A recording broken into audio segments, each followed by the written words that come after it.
Hey, all, Scott here. Ever wanted to help support the show and own silver at the same time? Well, a friend of mine, libertarian activist Arlo Pignatti, has invented the alternative currency with the most promise of them all. QR Silver Commodity Discs. The first ever QR code 1-ounce silver pieces. Just scan the back of one with your phone and get the instant spot price.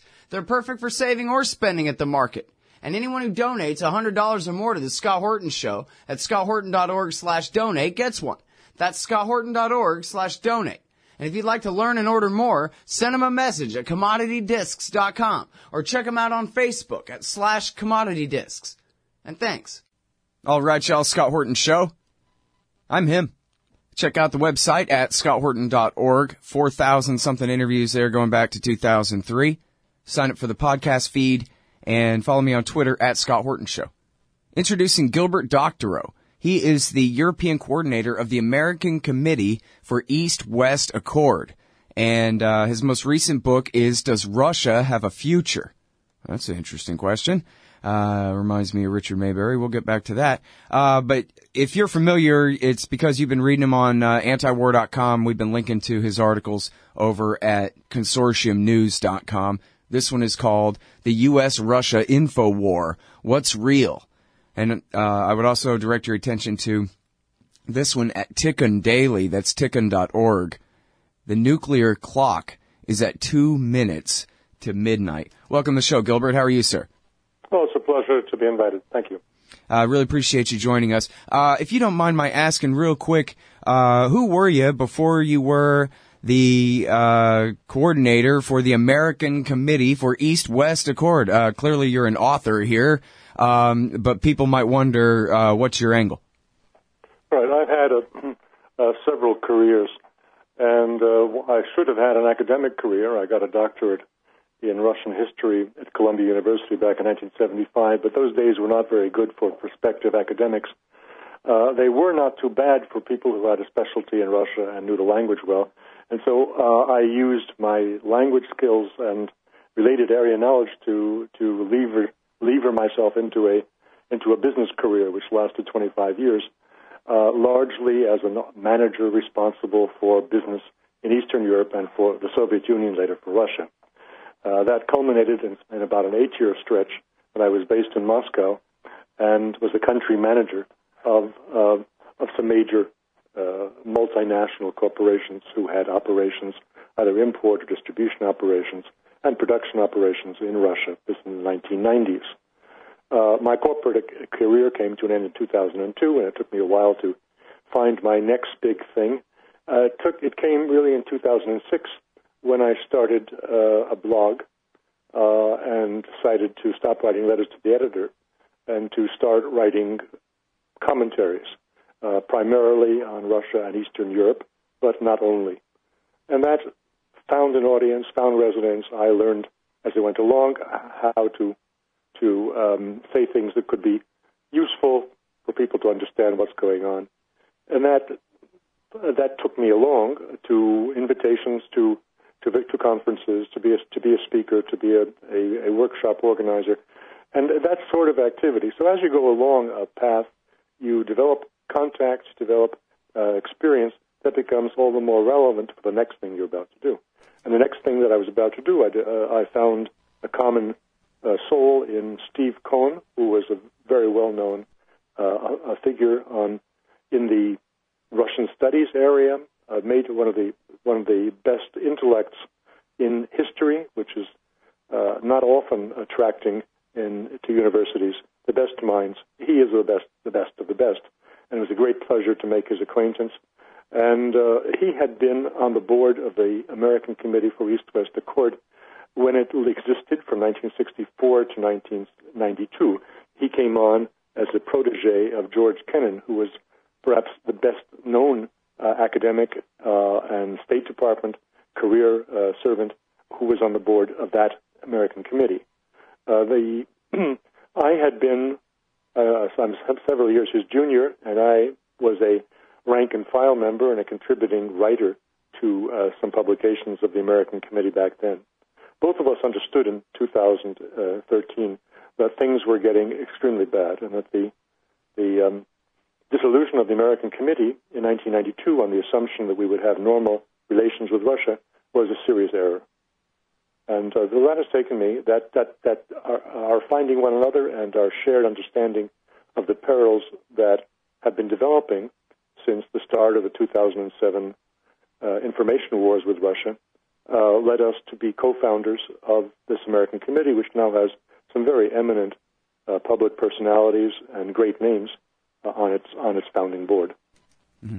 Yeah, you guys even added Chuck Hagel earlier this year, correct? The former Secretary of Defense? We have Chuck Hagel. We have our own Roosevelt. We have Jack Matlock, who is a very eminent authority on the end of the Cold War, having been at the right hand of Ronald Reagan as his ambassador in Moscow when all negotiations took place in 1989 to 1991 that ended the Cold War. Jack is on our board. We have a major industrialist, that is John Pepper, who for many years was the chief executive officer of Procter & Gamble. And as in that capacity, he oversaw investments of several $100 billion in manufacturing capacity in Russia. And, of course, met a great many people there on the way. So we also have a grassroots representative. I'm embarrassed to say only one, but I hope that others will come to us. This is a California-based organizer of people-to-people exchanges who was very active in the 1990s and who has a network today. And at age, I hope she won't be offended if I say that she's over 80. She has restarted taking American groups, small groups, to visit their peers around Russia. And in fact, in a week, she's going to be going from Moscow to around the country with 20 people, including one whom I think your audience knows. That is Ray McGovern. Oh, yeah. He will be in a group of 20 people whom she's taking around. Yeah, good friend of the show, Ray. Sharon Tennyson. So these are the names that I'd like to call out. Of course, Bill Bradley is another of our eminent board members, and we have very different political views on individual separate questions, but we share one common priority, and that is to ensure that civilized dialogue is reestablished with Russia, and I should say also with. It would be nice if we had civilized dialogue with China as well, and if the United States would step back from its very aggressive and provocative foreign policy. Mm-hmm. Well, I got to tell you, the part about the CEO on your board there, to me, is really more exciting even than having a former Republican senator and Secretary of Defense like Chuck Hagel, although that's great PR. But having a CEO on there, that's real progress. You got to get businessmen with dollars at stake. I mentioned George Kennan, but probably the biggest name at the time, biggest name on the board of the original American Committee for East-West Accord, was Donald Kendall, who was the president of PepsiCo for maybe 25, 30 years, and who was a Nixon Republican, and who led the founding of the committee. And the dates of the committee may not say very much to you, so let me just explain something to the audience. They was founded after the Jackson-Bannock Amendment passed the Senate, which was intended to sink Nixon's policy of detente. And that was understood by people like Kendall and people like George Kennan, and so they gathered to form the first American committee. Yeah, and that's really important. People... those in the audience not too familiar with the history, Kennan was Mr. X, the State Department employee who wrote the Foreign Affairs article inaugurating the Cold War and the containment policy against the Soviet Union. And I guess, I knew that he was, very much against NATO expansion in the 1990s, heroically even, the degree to which he opposed it. But I didn't realize that he had worked hard to back Nixon and Kissinger in the détente policy and fight off the right during that period. There was an authorized biography of Kennan that came out 2 years ago, which makes it appear that Kennan was zigged and zagged and didn't really know what he wanted. Unfortunately, that has received a lot of currency among professionals who were students university students would definitely see this as a description of George Kennan. That is, to my way of thinking, a real misrepresentation of the man. There were certain things in Kennan's life that were constant from start to finish. One of them was a great love for Russia. That has to be said. He did not like communism. He did not like the Soviet Union, but he certainly appreciated Russians as people and as a culture that had a great deal to offer the world. And you have to understand that his containment policy was intended to be the alternative to bombing them. When he put that policy in place in 1948-49, there were ongoing studies of a kind of Plan B for the United States, which was simply to go out and nuclear bomb the major Russian cities. Now, his point was to sound tough, but at the same time to move the confrontation with Russia from a military to a geopolitical sphere that did not entail direct military conflict. The present containment policy, which McFaul called for as if we didn't have enough of it, McFaul, the recent U.S. ambassador to Moscow, that containment policy doesn't have such a wisdom behind it or such an intent to steer us far from the course of war. And what is being implemented now, as we speak, in the Anaconda 16 military exercises going on in Poland, with 17,000 U.S. troops taking part and another 14,000 allied and associated country troops taking part, that is bringing us much closer to actual armed conflict with Russia. It's terribly sad that most people are not aware of that. They hardly know, and from the daily press or from feature news on cable television, what we are doing right now, and how it is viewed by the Russians. And I think very few of your listeners would know that about 10 days ago, at the start of these exercises, Vladimir Putin said directly that any attack on Russian territory, and the exercises are a rehearsal for conquering the Kaliningrad enclave, which is Russian territory in what was formerly East Prussia, sandwiched between Poland and the Baltic states, that any encroachment on Russian territory would be met with a nuclear response, and it would not be limited to the European theater. It would be ICBMs directed against mainland United States. I defy your readers to confirm that they were aware of this. And it is typical, I raise the issue because it's typical of the news blackout that our major media have been practicing, and which has been keeping the American public in the dark about the risks that we are courting. Mm-hmm. Well, and your article here at Tikkun is about how a couple of years back you were at a big anti-war event, and even there they didn't really even know. It wasn't that they had been buffaloed into thinking that, oh, terrible Putin is trying to recreate the Soviet Empire and dominate Eastern Europe again, and all this fake consensus like we have in Washington, D.C. and New York, I guess. But they just didn't even really understand that there was a problem at all. If there's a problem, it's the Middle East, as we've been focusing on for all these years. But they didn't. So those are basically our choices: total ignorance or this false consensus about Putin's aggression that must be defended from.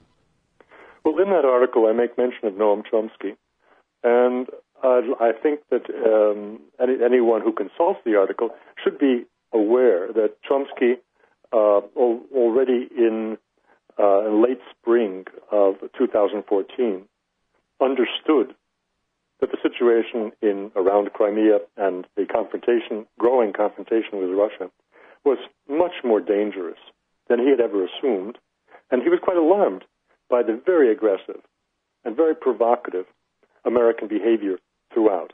So he changed sides. He decided in the spring, the event that I'm referring to is in October 2013, when Chomsky, who was obviously providing a lot of inputs to the program agenda, to the concepts of that peace event that I went to, he didn't see it, didn't see the situation.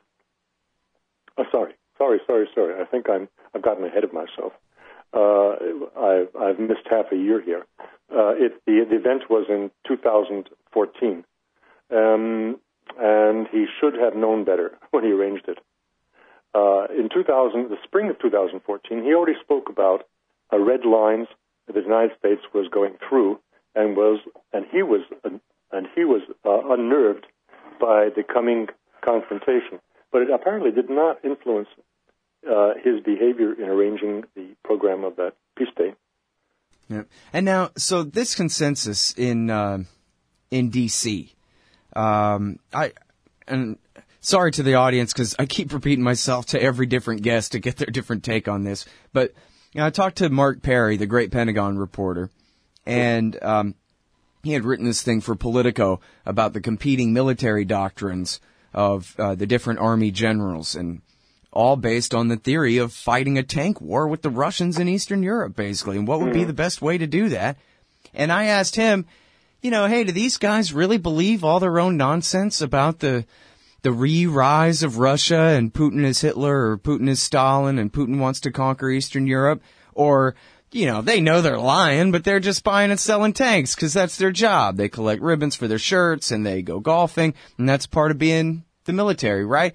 And Mark Perry said, oh, yeah, no, they really believe it. Other than those who have a severe vested interest in arguing against that point of view because of their military doctrine, everyone else is in on the consensus that history began, I don't know, the day that the little green men seized Crimea. And, oh, my God, what are we going to do to stop them? And these are the adults. I mean, these are the actual guys in charge. I mean, they, rather than even kind of privately admit to themselves that, America overthrew the government in Ukraine again, and that's what started this fight, and we've been threatening to integrate Ukraine into NATO, and that's what's got the Russians on edge, and all these things. They don't even really admit it to themselves. They believe their own propaganda line according to their answers to Mark Perry when he asked them himself. And I just wonder what you really think of that, because that's the part that really bothers me. When nobody's out in Austin, Texas like me can see right through this. I mean, come on. All you got to do is remember the winter of 2013-14, right? But apparently all the professionals in D.C. know that they're right. Gilbert, what do you think? Well, there are two elements here. One of them is the consequence of the monopoly control of the airwaves, of the newspapers, of the electronic media by the group who are behind what is called the Washington narrative. That is the neoconservatives, they are card-carrying Republicans, and the liberal interventionists, who are exactly the same thing, only they're card-carrying Democrats. They've taken control, or really throttled the American agora, the public area for discussion. And so it is, well, I mentioned one consequence, that people who are earnest and are activists and are very well-meaning in the peace movement have been largely in the dark and have been fed the same propaganda as everybody else and have been unable to find orientation points. The same is true of the other side.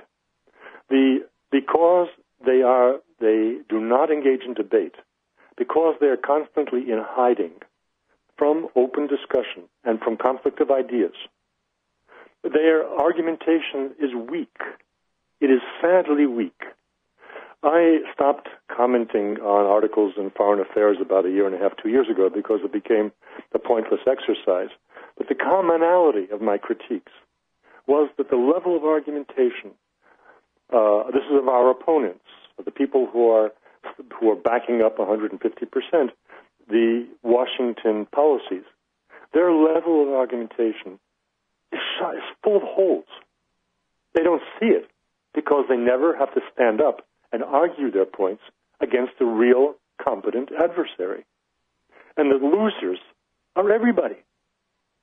They are those military men you were describing because they are making asinine statements, which are unsupportable, but nobody gets a chance to question them. I don't mean a reporter on the side. I mean on national television. And of course the peace movement, or anyone who is skeptical of power, doesn't have a basis for exercising that skepticism. You hear about Putin, and this was swallowed by everybody. I mean, Noam Chomsky couldn't stand Putin.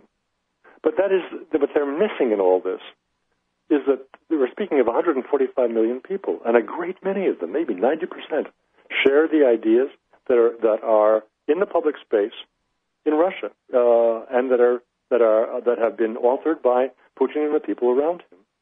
Not because they're brainwashed. I assure you, there's a big difference there. I'm one of the very few Americans who, in the last 2 months, was twice on Russian national television, domestic television. I don't mean RT for foreign consumption. I mean domestic Russian television, where they have a great many talk shows. These are panels of politicians and experts who debate the kind of issues that we're talking about with you right now. And this is on major televisions, on the key channels, which have, 10, 20, 30 million viewers. And they invite into these discussions of the national security issues. A Pole from Poland, an Israeli who is speaking the Netanyahu line, Ukrainians who are speaking the Maidan line, and they are going at it in a very lively, sometimes too lively, debate that the public watches in real time. Now, it's a sad, sad commentary that Russia, which supposedly, if you listen to American media, is state-controlled, has this type of rough and tumble, and often very substantive as well, debate several times a week on national television. And we don't. That's terribly sad. Yeah, well, we got Crossfire. and actually, Pat's, I didn't even mean Crossfire, I meant the McLaughlin Group. We still got Pat on the McLaughlin Group. That's it, though. Okay, but he's the only one who's good on Russia on all of TV, I think. Well, I'm glad to hear there's someone. Being in Brussels, of course, I don't have a fingertip control or a fine-tuned knowledge of all the things going on, but I have a sense. And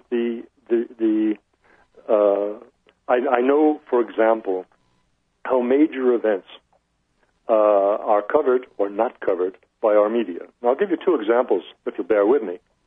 One of them was in the 2nd of December of last year, 2015, when the Russian Ministry of Defense invited all military attachés of the embassies based in Moscow. And Moscow's like Washington, D.C. The whole world has got embassies there. They invited all the military attachés to a briefing in which they showed at great length their aerial surveillance photographs and their satellite images of the supply lines taking illicit Islamic State oil through the Turkish border to fulfill contracts with Turkey.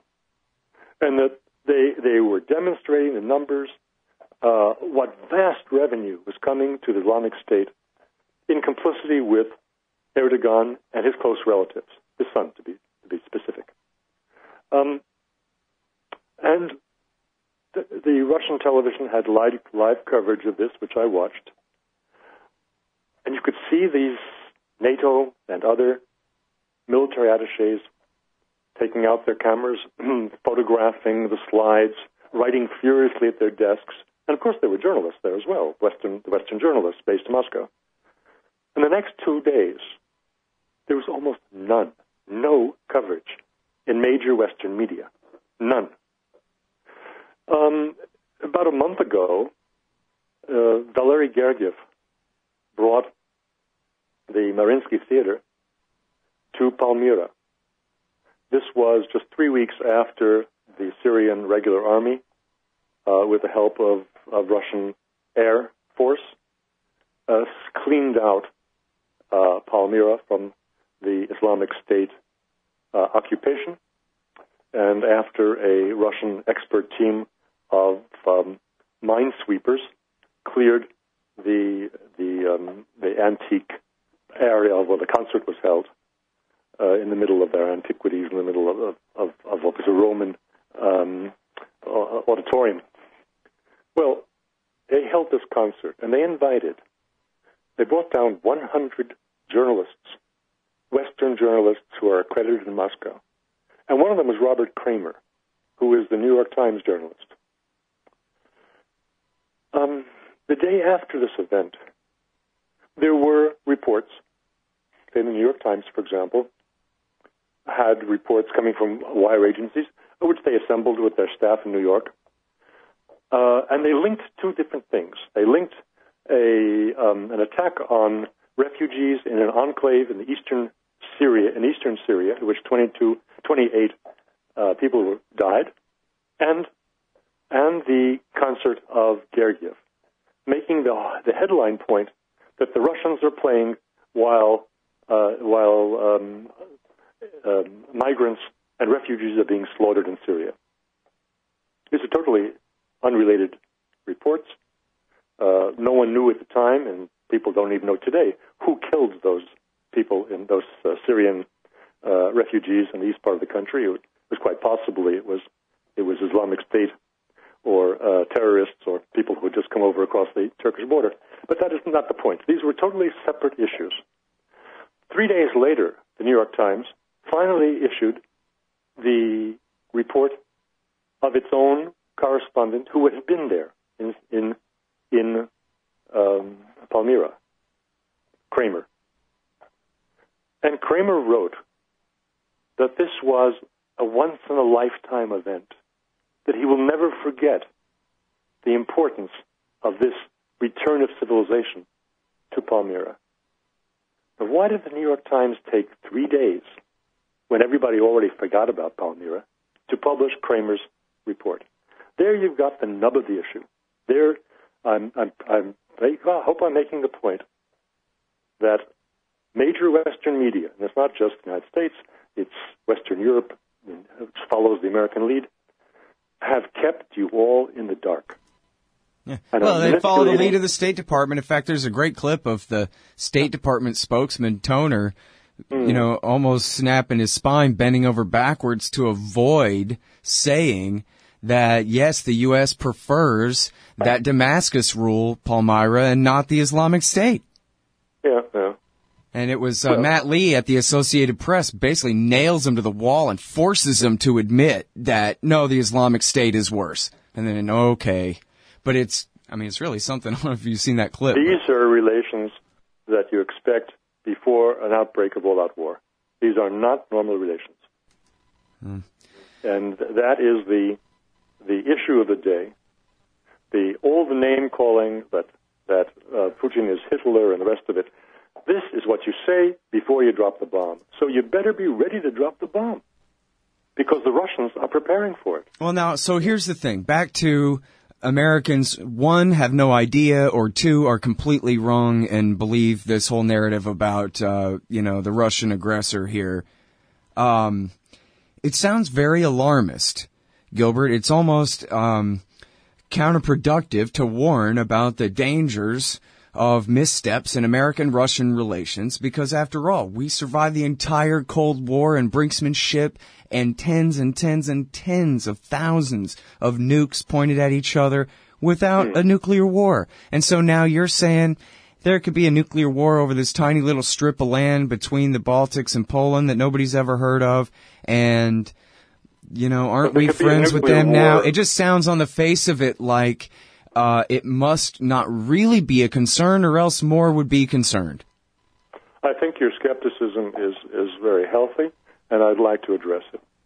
Well, it's faux skepticism for the record. I'm totally with you, but go ahead. No, but I mean, so there are people. Look, I had an exchange of emails with my sister 2 days ago, and she's asking virtually the same question you're asking.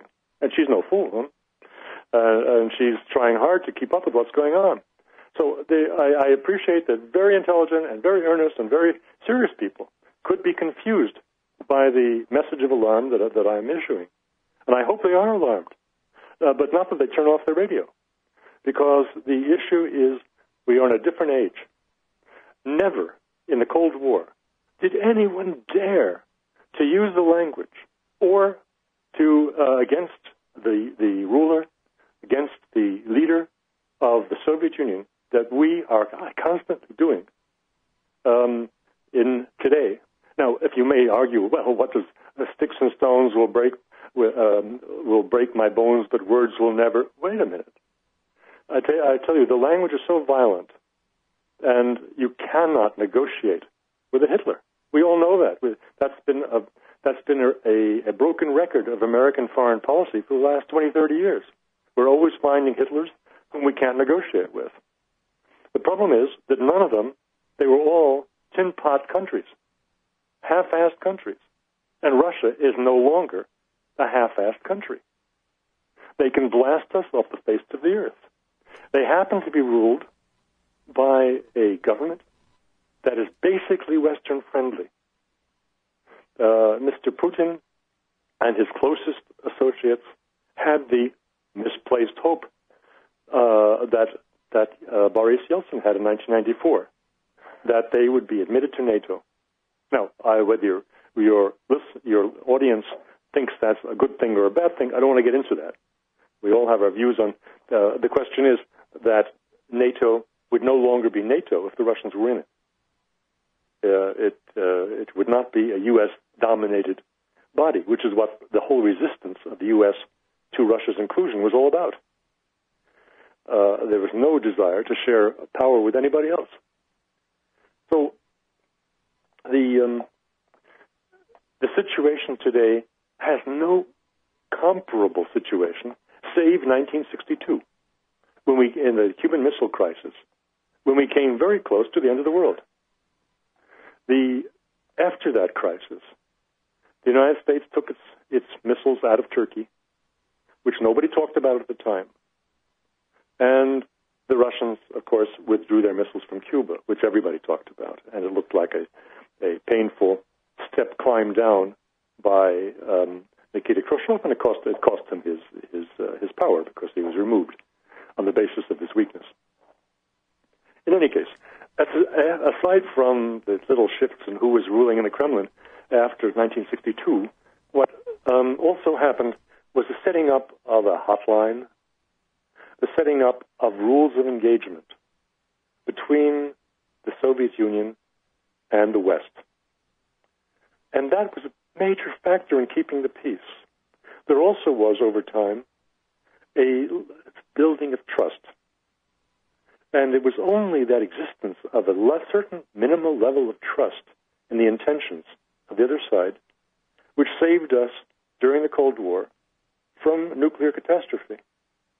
There were several incidents, and these have been recounted many times, when the Russians or we misperceived launchings of missiles or other events and thought briefly that perhaps it was a nuclear attack.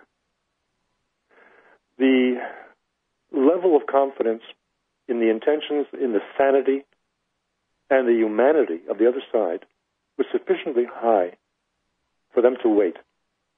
It's also true that the military technology at the time was such that you had maybe a 20-minute or a half an hour time slot before it would all be over. The changing, the violation by both sides now of the intent of the ban on intermediate range nuclear missiles, the stationing of Russian atomic submarines off the North Atlantic coast of the United States, the stationing of Russian of American battleships frigates and others in the eastern part of the Baltic Sea. With nuclear-tipped or potentially nuclear-tipped cruise missiles. The plans now for putting, the already opening of the Romanian base for what is supposed to be an anti-missile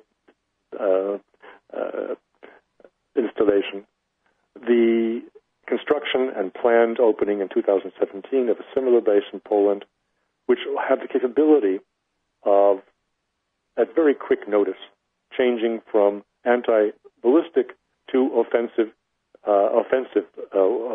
missiles headed at Russia.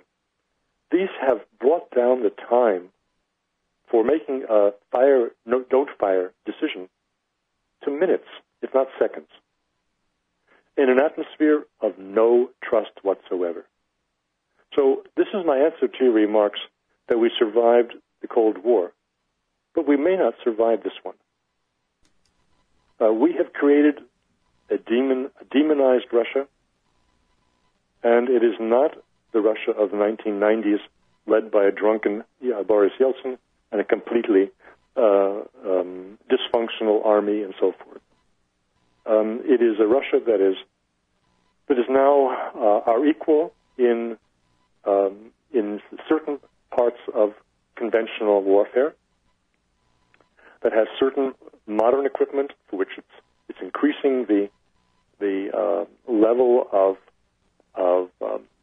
equipping of its various troops, which are on a par with ours. It's no longer correct to say that Russia is just a kind of rusting nuclear power, which they can't use, and on a conventional war will be the losers. That isn't the least bit true anymore. So the dangers are, we know that also the distances were different. In the Cold War, Russia had a big buffer area around it. There was all the Warsaw Pact countries. Now it doesn't. Now when we move our forces to the east, it means we're moving like 50 miles from St. Petersburg. You have to look at the map to appreciate what I'm talking about. I was at a reception at the Russian embassy here last Thursday and had this was an early reception for ahead of the 12th of June National Day of Russia, and there were several ambassadors, Russian ambassadors to the various institutions in Brussels, that is the EU and NATO. And we discussed these matters, and I can tell you one of them told me very, very directly that they were in shock at the need now to militarize the western province between Petersburg and their border with Estonia. And they're bringing up massive numbers of their troops and equipment from the center of Russia to what is now just close to the NATO border. Unbelievable. Yeah, this is what Hillary Clinton says, is Russia now messing around right on NATO's doorstep. Well, yes, I mean, you're saying this ironically, and I share you completely your interpretation of this. Of course, the whole thing is upside down. Yeah, but it'd be hard for your listeners to understand. It's a long story, and I think we're probably don't have time for that. Right. Well, and the thing is, I think the average person probably, I was asked, my car insurance guy asked me the other day, hey, what's up with Russia, And I said, well, of course it's all Uncle Sam's fault. And he nodded. That it sounded plausible enough to him when I said, Kennan warned us not to expand NATO, but Bill Clinton did it anyway, and et cetera, like this. He knew I was right, but he certainly had never heard this before. There's nobody saying what you're saying, other than maybe Pat Buchanan on Sunday mornings on a show nobody watches. There's just nobody who takes this point of view on American TV. They've never heard this point of view. Hell, most of them probably forgot Russia even exists, but the ones who believe in it believe that, as Hillary Clinton says, it's run by Hitler and it's headed this way. So We got, well, first of all, I'm very grateful for the work that you're doing, and especially in putting together this committee of other like-minded experts to do this, and all the effort that you're taking to make this more of an issue. Because, just on the face of it, it's obviously the most important issue on the face of the planet, America's relationship with Russia, simply because of the H-bomb count, right? You're killing me with flattery.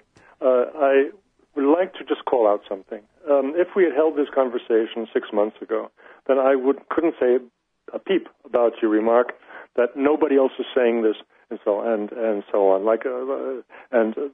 where I look sort of freakish.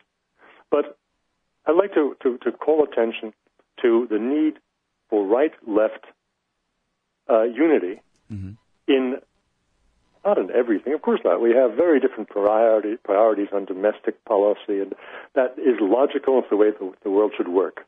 But we should have a single common priority of survival. Now, I know that your listenership will probably wince when I say it, but the views that I hold and my colleagues hold with respect to American foreign policy have become almost respectable, and certainly people can do the numbers and see that they're rather substantial. And I have an additional fact I'll roll out if you give me the minute to do it. Because of Donald Trump. Now, Donald delivered an awful speech last night, and I'm sure a lot of people are very happy to hate him. But if he hadn't said what he has been saying about the folly of NATO expansion and about the plausibility of doing business with the Russians, then the entire political landscape would be the same, including good old Bernie. The problem, I'm telling you that we have to get our priorities lined up and look what counts, and spend less time looking at the political coloration of who is saying what we want to hear. Now, he has blasted a hole through the neocon ideology armor. And it is up to us to walk through that hole now that we are newly respectable. Now, just to get a sense of who we are many more people than you think, or than your readership, your listenership thinks. The Foreign Affairs magazine published, very, very peculiarly, it has published John Mearsheimer's article in the September-October issue of 2004. Let me get this right, 14, yes. And in which he asked, who's to blame for the crisis with Russia over Ukraine? Well, that created a hullabaloo among all the loyalists at Foreign Affairs magazine and the Foreign Relations Council that oversees it. Mm. And they did a poll of their brain trust, which they published online in November 2014. And they asked the question, do you agree, strongly agree? Do you disagree or strongly disagree with what John Mearsheimer said, that the West is to blame? Now, considering that almost nobody, other than Mearsheimer's one essay, ever appears in Foreign Affairs magazine with that line, and considering that their expert panel, I think it was 30 people, their brain trust is packed with real loyalists, some of whom are not experts on Russia or Eastern Europe at all, but can be counted upon to slam Putin and the Kremlin. People like Alexander Motil from Rutgers University, who's the one-man spokesman for Maidan. Anyway, they've got these people who are quite anti-Russian, anti-Kremlin. Still, 35% of their expert panel said that they agreed or strongly agreed with what Mearsheimer said. Mm. So it's not ones and twos of us. It's just a whole lot of us has been shut up. Well, it's interesting, too, that Gideon Rose, the editor of Foreign Affairs, had actually gone on the Stephen Colbert show just 1 or 2 days after the coup really celebrating and bragging about it. So I always thought it was pretty big of him to go ahead and run Mearsheimer. It was a concession on his part, I thought. That, because as he explained to Colbert, this was supposed to work, right? The Russians were supposed to say, "Oh, shucks, they got away with it." Not, it was supposed to break out into a horrible war. I recall his flippant remarks, because he's pretty much a lightweight, Gideon Rose. He remarked, this was just after the Sochi Olympics closed, or to remember. And he made the asinine remark, well, the Russians, they got a lot of gold at Sochi. But we've upped the country count. We just took Ukraine. This is Gideon Rose, the head of Foreign Affairs magazine, speaking like the last clown. Of course, it was on Comedy Central, I understand. But it wasn't funny. Yeah. Well, at least he did run Mearsheimer. I kind of wouldn't have expected him to run that at all. But, yeah, you're right. There is, among people who really know the facts, like the Foreign Affairs audience or members of the Council on Foreign Relations, they may be familiar enough, but certainly the narrative among the politicians is so far almost bulletproof. Although, after all, it's the elephant in the room in a way. Donald Trump, not that anybody has any good reason to believe what he says, but Donald Trump has said in the past, I want to get along with Russia. You can't be enemies with everybody. And I thought, you know what, if there's one country for him to pick to not be enemies with, I think Russia's a great candidate for that spot. So, I'm not saying I'd support him or anything, but Hillary calls Putin Hitler. So she's pretty much disqualified herself from the running right there, it seems like.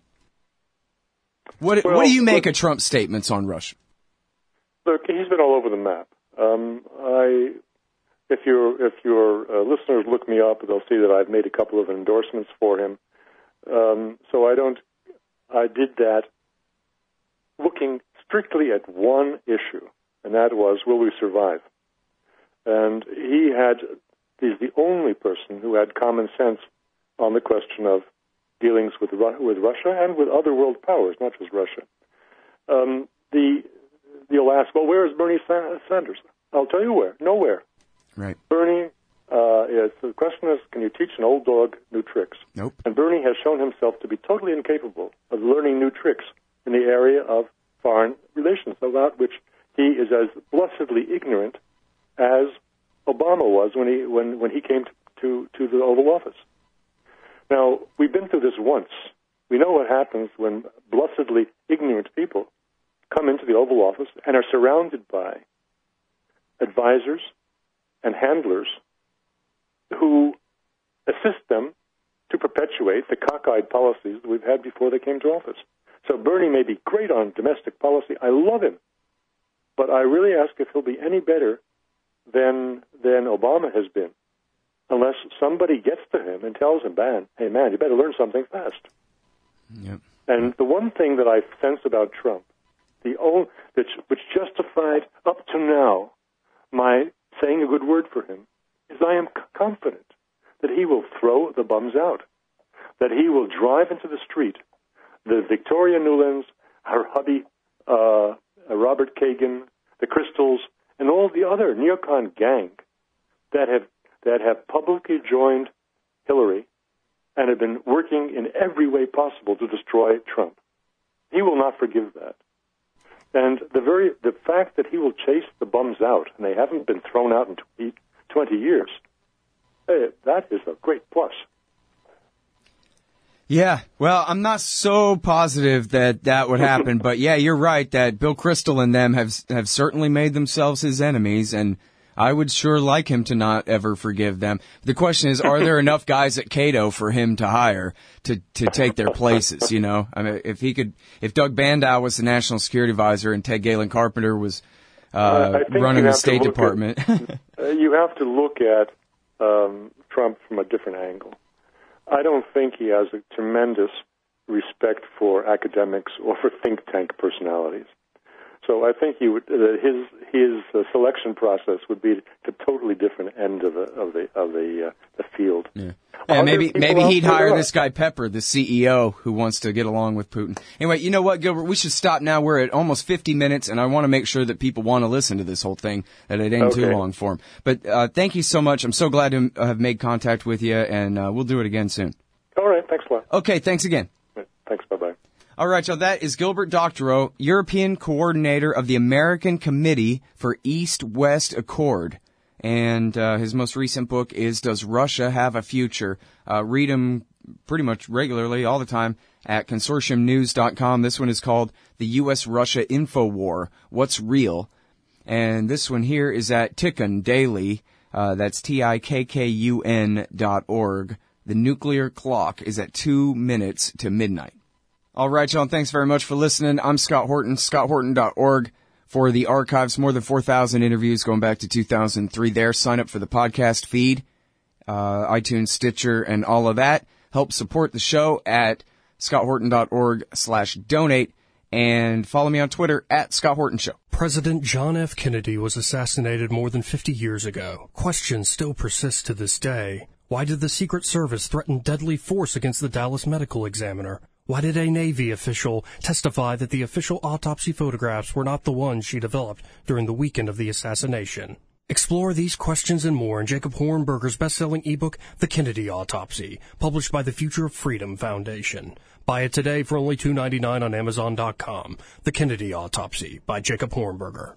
This part of the Scott Horton Show is sponsored by Audible.com. And right now, if you go to audibletrial.com/Scott Horton Show, you can get your first audiobook for free. Of course, I'm recommending Michael Swanson's book, The War State, The Cold War Origins of the Military-Industrial Complex and the Power Elite. Maybe you've already bought The War State in paperback, but you just can't find the time to read it. Well, now you can listen while you're out marching around.